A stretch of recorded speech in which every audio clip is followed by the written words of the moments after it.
എട്ടാമതായി AGM-183 ARRW. നിലവിൽ ആസൂത്രണം ചെയ്യുന്ന യുണൈറ്റഡ് സ്റ്റേറ്റ്സ് എയർഫോഴ്സിന്റെ ഹൈപ്പർസോണിക് ആയുധമാണ് AGM-183 ARRW അഥവാ air launched rapid response weapon എന്നത്. ലോക്ഹീഡ് മാർട്ടിന്റെ വികസനത്തിന് കീഴിൽ ഈ ബൂസ്റ്റ് ഗ്ലൈഡ് ആയുധം അതിന്റെ ലക്ഷ്യത്തിലേക്ക് കുതിക്കുന്നതിന് മുൻപ് ഒരു മിസൈൽ ഉപയോഗിച്ച് മാക് 20ൽ കൂടുതൽ വേഗതയിലേക്ക് നയിക്കപ്പെടുന്നു. ഒൻപതാമതായി ബ്രഹ്മോസ് 2 മിസൈൽ.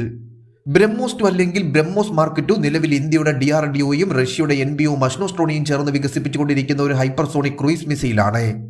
ഫ്ലൈറ്റിന്റെ ക്രൂയിസ് ഘട്ടത്തിൽ ഈ മിസൈൽ ഒരു സ്ക്രാംജെറ്റ് എഞ്ചിൻ ഉപയോഗിച്ച് പറക്കുന്നതിനാൽ 4ാം തലമുറയുടെ വിവിധ ഉദ്ദേശ റഷ്യൻ നേവൽ ഡിസ്ട്രോയറുകളും ബ്രഹ്മോസ് 2 മിസൈലിനെ വഹിക്കാൻ സാധ്യതയുണ്ടെന്ന് പറയപ്പെടുന്നു. എന്നിരുന്നാലും ഈ മിസൈൽ പ്രോഗ്രാമിന്റെ ഭാവി ഉക്രൈനിലെ റഷ്യൻ സ്പെഷ്യൽ ഓപ്പറേഷന് ശേഷം നിഗൂഢമായി തുടരുന്നു എന്നതാണ് ഏറ്റവും ശ്രദ്ധേയം. ഇനി നമുക്ക് ഇന്ത്യയുടെ അഭിമാനമായ പ്രോജക്ട് വിഷ്ണു പദ്ധതിയെപ്പറ്റി ഒന്ന് വിശദമായി നോക്കാം. ഹൈപ്പർസോണിക് ക്രൂയിസ് മിസൈൽ പദ്ധതിയുടെ ഭാഗമായി ഗ്രൗണ്ട് ആൻഡ് ഫ്ലൈറ്റ് ടെസ്റ്റ് ഹാർഡ്വെയറിന്റെ വികസനവുമായി ഇന്ത്യ നിലവിൽ മുന്നോട്ടു പോകുന്നു.